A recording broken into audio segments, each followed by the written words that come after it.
අයිබෝවන් මහුම් පියස වෙත ඔබ ආදරයෙන් පිළිගන්නවා. ඉතින් ඔයාලා අද ගොඩාක් ආස හිතෙන දෙයක් කියලා දෙන්න කියලා හිතුවා. මේක ගොඩාක් බිස්නස් එකක් විදිහට කරනවා නම් ගොඩාක් ලාභ ලබා ගන්න පුළුවන් දෙයක්. අනික මේක ඕනම ටී-ෂර්ට් එකකට කොට්ටූර, බෙඩ් සීට්, ඊට පස්සේ ගවුම්, බ්ලවුස්, කියන්නේ කුර්තා බ්ලවුස් ඕනම දෙයකට කරන්න පුළුවන් දෙයක්. නමුත් සුළු වියදමක් යන්නේ. ඉතින් තවත් එකක් තමයි මේක අපි කරන්න ගන්නකොට 100% කොටන් රෙද්ද තමයි තෝරගන්න ඕනේ. ටී-ෂර්ට් රෙද්ද උනත් 100% කොටන් එකම තමයි ගන්න ඕනේ. නැත්නම් මේක කරන්න අමාරුයි. පාට හරියට හිටින්නේ නැහැ. ඉතින් මගෙන් කලිනුත් ගොඩක් දෙනෙක් ඉල්ලුවා මේ දේ කියලා දෙන්න කියලා. ඉතින් මම අද හිතුවා ඔයගලන්ට ටයි-ඩයි ක්‍රමයට බතික් එකක් කරන්නේ කොහොමද කියලා දෙන්න. ඉතින් බලමු අපි ඒ සඳහා පොඩි දේවල් ටිකක් අවශ්‍ය වෙනවා. මොනවද ඒවා කියලා. ඊට කලින් අපි බලමු මම මේ නිර්මාණය කරලා තියෙන්නේ කොට්ටූරයකට තමයි මේක කරලා තියෙනවා. අලකට බැලුවොත් පේනවා. මේක මම කරලා තියෙන්නේ බැනියමකට. ඉතින් ගොඩක් පහසුයි. මේක මම කරලා තියෙන්නේ බැනියමකට. ඊට පස්සේ බලන්න මේක ඔයගලන්ට මේක මම කරේ පෙටිකෝට් එකකට. ටිකෝට් එක තමයි මම මේක කරලා තියෙන්නේ. ලාපාට යොදාගෙන මම කරේ මේක පෙටිකෝට් එකකට. ඊට පස්සේ අපිට පුළුවන් තව මේක මම කරලා තියෙන්නේ ලෙගින් එකකට. ඔයගලන්ට බැලුවොත් පේනවා.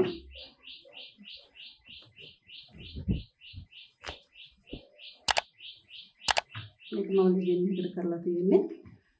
ඉතින් මේකත් ගොඩක් ලේසියි. නමුත් මම අද එක ක්‍රමයක් කියලා දෙන්නම්. මම ඉදිරි වීඩියෝ වලදී මේවා ක්‍රමක්‍රමයෙන් ඉදිරියට යනකොට මම තව දේවල් කියලා දෙන්නම්. මේක මම දෙක කරලා තියෙන්නේ ලෙගින් එකකට. විශේෂයෙන් මේක බ්ලීචිනුත් පාවිච්චි කරලා තමයි මම කරලා තියෙන්නේ. ඉතින් බලමු අපි අද මේකෙන් එක ක්‍රමයක් කරන්නේ කොහොමද කියලා. රබර් බෑන්ඩ් හෝ නූල් යොදා ගන්න පුළුවන්. රබර් බෑන්ඩ් ඊට පස්සේ බලුස් දෙකක් පාවිච්චි කරනවා මම. පෑන් දෙකක්, ඉන්විසිබල් පෙන් දෙකක් පාවිච්චි කරනවා. ඊට අමතරව මේ ඩයි එක ගැන කියන්නම් මම. මේ ඩයි වර්ග ගන්න පුළුවන්. ගොඩාක් ගන්න අඩුයි මේ ඩයි එක. මම ඩයි වර්ග තුනක් පාවිච්චි කරනවා. නිල් පාටයි, රතු පාටයි, ඒ කියන්නේ golden yellow කියන කලර් එකයි දෙක පාවිච්චි කරනවා. මේ පාට තුන පාවිච්චි කරන්න කියලා හිතුවා. ඊට අමතරව බලන්න සෝඩා ඇෂ් කියලා සෝඩා ඇෂ් අපි ගන්නවා. මේක අනිවාර්යයෙන්ම ඕනේ. මොකද අපි රෙදි වලට හොඳට මේක ඩයි එක උරා ගන්න මේක අනිවාර්යයෙන්ම දාන්න ඕනේ සෝඩා ඇෂ් එක. ඒත් එක්ක ඔයාට මේ වගේ බොටල් හොයාගන්න අපහසු නම් මේ බෝතලයක් ගන්න පුළුවන්. රුපියල් 25ක් වගේ වෙන්නේ. මේ බෝතලයක් පාවිච්චි කරන්න පුළුවන්. එතකම වතුර තවත් භාජනයකුත් ඕන වෙනවා. ඉතින් බලමු අපි මේක කරන්නේ කොහොමද කියලා. මේක මම කොට්ටූරයකට ගත්තේ. ඉතින් ඔයගලන්ට මේ ගන්න පුළුවන් හැම කඩේකම වගේ තියෙනවා බෙඩ් ෂීට් වලට ගන්න මැටීරියල් එකක් තමයි මේක. මේක සම්පූර්ණ කොටන් රෙද්දා. ඉතින් මම මේක මුලින්ම මේ වතුර ටිකක් ගත්තා. මේ රෙදි කෑල්ලට ප්‍රමාණවත් වතුර ටිකක් ගන්න. සාමාන්‍යයෙන් අපි මේ සෝඩා ඇෂ් එක දාන්න ඕනේ වතුර ගැලුමකට. ගැලුම කියන්නේ බෝතල් 6කට සෝඩා ඇෂ් කෝප්පයක් දාන්න ඕනේ. කෝප්පයක් දානනේ මම මේකට සෝඩා ඇෂ් දෙක අතින් නිකන් ඇල්ලුවත් විස මුකුත් නැහැ. මම මේකට තේ හැඳි 3ක් වගේ දානවා. මොකද මගේ වතුර ප්‍රමාණය අඩු නිසා. ඊට පස්සේ මේක හොඳට මේ කැට තියෙනවා නම් මේ විදිහට දිය කරලා මේ රෙදි කෑල්ල දාලා තියන්න ඕනේ. විනාඩි හොගව ගන්න ඕනේ අඩුම විනාඩි 20ක්. මම මේක පැත්තකින් තිබ්බා විනාඩි 20ක් පස්සේ බලමු අපි. මේක අපි කරන්න කලින් මට මුලින්ම කියන්න අමතක වුණා. ඔයා කරන මේසෙ උඩට ඉටි රෙද්දක් දාලා මේක කරන්න ගන්න. නැත්නම් ඩයි වැටුනහම මේක අපවිත්‍ර වෙන නිසා පිරිසිදු කරන්න ලේසි. ඉටි රෙද්දක් දාලා තමයි මේක කරන්න පටන් ගන්න ඕනේ. හොඳටම මිරිකන්න වතුර නැති වෙන්න මිරිකන්න. වොෂින් මැෂින් එකකට දානවා නම් මේක ඩ්‍රයි එක දාන්න පුළුවන්. එතකොට මේක ගානට තෙත අයින් වෙලා තියෙන්නේ. බලමු. දැන් මේකේ අපිට විවිධ පැටර්න් ගන්න පුළුවන් ක්‍රම තියෙනවා. ඉතින් මම අද අර ඉස්සෙල්ලා පෙන්නම කොට්ටුරේ ඉතුරු පළුව තමයි මේ තියෙන්නේ. මම මේක කරේ මුලින්ම මෙහෙම නැහුවා. නමලා ආපහු මේ පැත්තට නමා ගත්තා.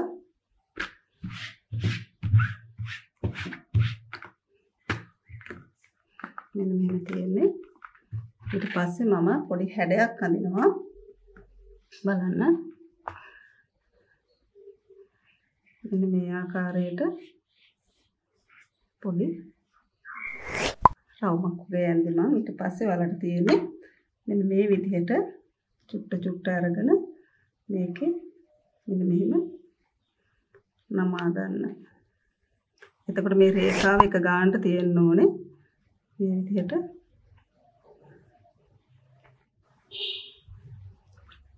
නමාගෙන යන්න මේ රේඛාව වලට පේනවා මෙහෙම කෙලින් තියෙනවා මෙතන. ඉතින් බෙඩ් ෂීට් එක උනත් මේ විදිහෙම තමයි කරන්නේ. මොකද අර එකම පැටර්න් එක තියෙන්න ඕන නිසා තමයි මම මේකෙත් මේ විදිහටම කරලා පෙන්නන්න කියලා හිතුවේ. මෙන්න මෙහෙම නමා ගත්තා. ඊට පස්සේ අපිට පුළුවන් මම මේ රබර් බෑන්ඩ් එක කැපුවා. කපන්න නැතුවත් මේක දාගන්න පුළුවන්. මෙහෙම තද කරලා මේක ඔතා ගන්න තියෙන්නේ. බලන්න.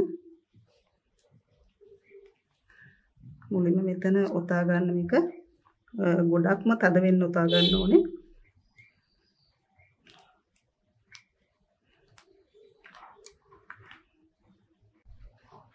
මේක ඊට පස්සේ ගැටයක් දාන්න.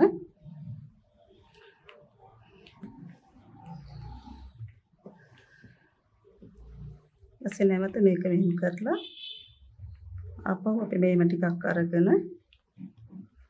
ආපහු මෙතනින් අර විදිහටම ඔතා ගන්න.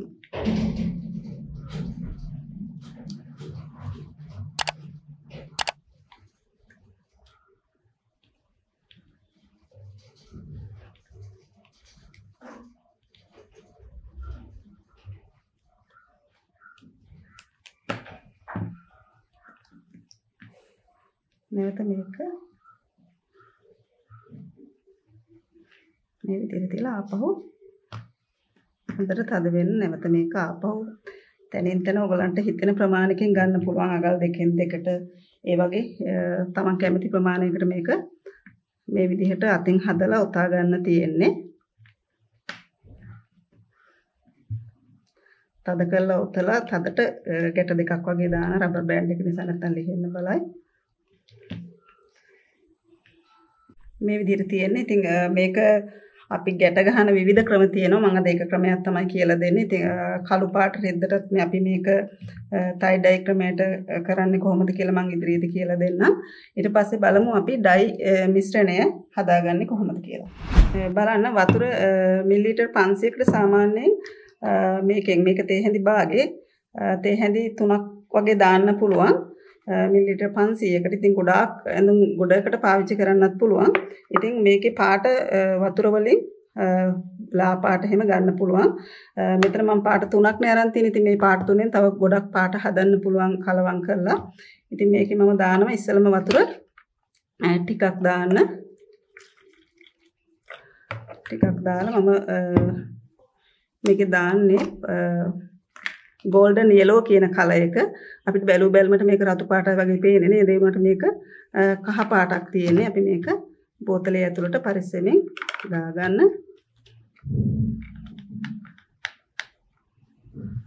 මෙහෙම දාලා ඊට පස්සේ මේක හොඳට වහලා ඉස්සලා ටිකක් කලවම් කරගන්න ඕනේ. කලවම් කරලා පස්සේ තමයි තමන්ට අවශ්‍ය ප්‍රමාණයට වතුර දාගන්න ඕනේ.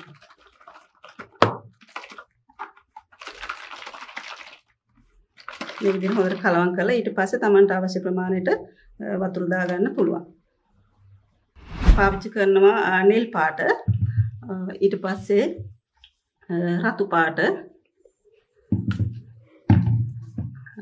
golden yellow කියන්නේ දැන් මම අර මිශ්‍ර කරලා පෙන්නපු පාට තමයි මේ golden yellow කියන පාට.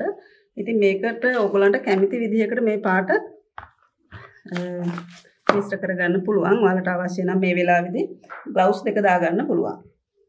දෙක දාගත්තා. මම දැන් ඊට පස්සේ මේක පාවිච්චි කරන්න කලින් මම ඉස්සෙල්ලම රතු පාට දානවා. මේක පාවිච්චි කරනකොට අපි නිතරම බෝතලේ මේ විදිහට හොලවලා ගන්න ඕනේ. ඊට පස්සේ මම මේක බලන්න ඔයගොල්ලන්ට පේනවා ඇති. මේක Tamanට ඕන විදිහට මේක නිදහසේ දාන්න පුළුවන්. මේ විදිහටම කරන්න ඕනේ කියලා දෙයක් නැහැ. Tamanට කැමති විදිහකට පාට හැදෙන විදිහකට ලස්සනට මේක දාගන්න.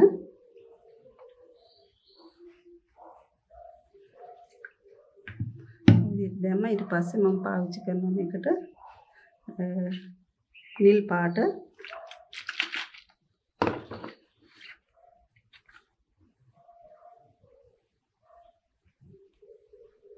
පාට දෙකක් පාවිච්චි කරන්නත් පුළුවන් අපිට. පාට කීපයක් පාවිච්චි කරන්නත් පුළුවන්. ඒ වුණාට පාට අපිට දෙකක් පාවිච්චි කරන්නත් පුළුවන්. එක පාටක් පාවිච්චි කරන්නත් පුළුවන්.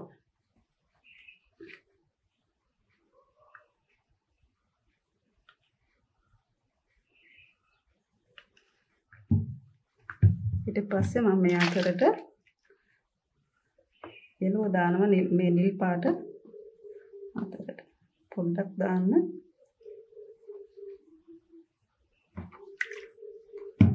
අනිත් පැත්ත හරවලා ඒත් අර විදිහටම ඔයගොල්ලෝ මේක කැමති විදිහට දාගෙන යන්න පුළුවන්. මම මේක ඩයි දාලා තියෙන්නේ. ඊට පස්සේ මේක බෑග් එකක් ඇතුළට දාලා පැය 24ක් තියන්න. එතකොට තමයි ලස්සනට පාට එන්නේ. පැය 24ක් මේ විදිහට තියලා තියන්න ඕනේ. ඊට පස්සේ තමයි අපි අරගෙන මේක හොදලා ගන්න ඕනේ. බලමු අපි කොහොමද තියෙන්නේ කියලා. මම කලින් කරපු එකක් තියෙනවා. මම ඒක පැය 24ක් තියලා තියෙන්නේ. බලමු අපි ඒක කොහොමද තියෙන්නේ කියලා. මේක පැය 24ක් තිබ්බට පස්සේ ඔයාලට පේනවා මේ පාට හොඳට කලවම් වෙලා තියෙන මේ හැරි. ඊට පස්සේ පුළුවන් අපිට මේක හොඳින් හොදා ගන්න. වොෂින් මැෂින් එකේ දාන්න එපා. වොෂින් පවුඩර් දාන්න එපා. සාමාන්‍ය වතුරේ මේක හොඳට හොදලා ගන්න. සායම් යනකම් ඒ කියන්නේ පාට වතුරේ නැති වෙනකම්ම හොදලා ගන්න. ඊට පස්සේ දවස් සාමාන්‍යයෙන් පාවිච්චි කරද්දිත් මේක වොෂින් මැෂින් එකේ මුලින්ම දාන්න එපා. අතින් හොදලා ගන්න. ඊට පස්සේ දෙසරයක් තුන්සරයක් හේදුවට පස්සේ මේක වොෂින් මැෂින් දැම්මට මුකුත් පාට වලට මුකුත් වෙන්නේ නැහැ. බලමු අපි මේක මම හොදාගෙන එන්නම්. බලමු ඊට පස්සේ කොහොමද තියෙන්නේ කියලා. බෑන්ඩ් ටික එක සැරයක් හොදාන රබර් බෑන්ඩ් එක තියෙද්දිම ඊට පස්සේ මේව රබර් බෑන්ඩ් ටික අයින් කරලා තමයි අපි හොදා ගන්න ඕනේ. අන්න ගොඩක්ම ලස්සනයි. මෙන්න මේ විදිහට තමයි අපි හොදලා ඉවරනාම තියෙන්නේ. මේක ඇත්තට මගේ කොට්ටුර පළුවක්. ඉතින් ඔයගලන්ට අදහසක් ගන්න පුළුවන් ඕනම ඇඳුමකට මේක කරන්න පුළුවන්. සීරිසියක් කොටන් ඇඳුමකට. ඉතින් උත්සාහ කරලා බලන්න. ඉතින් ඔයගොල්ලන්ගේ නිර්මාණ මගේ Facebook page එකට දාන්න පුළුවන්. ඔයගොල්ලෝ නිර්මාණය කරලා ඒත් එක අද පාඩමේ මොන හරි ගැටලු තියෙනවා නම් මට කෝල් කරන්න. බොහෝ වෙලාවට ෆෝන් එක මට ආන්සර් කරන්න බැරි වුණොත් මම අනිවාර්යයෙන්ම කෝල් එක ආපහු ගන්නවා. ඉතින් මේක යාළුවන්ට බලන්න ෂෙයා කරන්න. බිස්නස් එකක් විදිහට කරන්න පුළුවන්. ඉස්සරහ එන්නේ හොඳ සීසන් කාලයක්. ඔයාලට අලුත් අදහසක් දුන්නේ මම උත්සාහ කරන්න බලන්න කියලා මම නැවතත් ඔයගොල්ලන්ගේ ඉල්ලීම් කරනවා. ඉතින් නැවතත් මෙවැනි පාඩමකින් අපි හමු වෙමු. ආයුබෝවන්.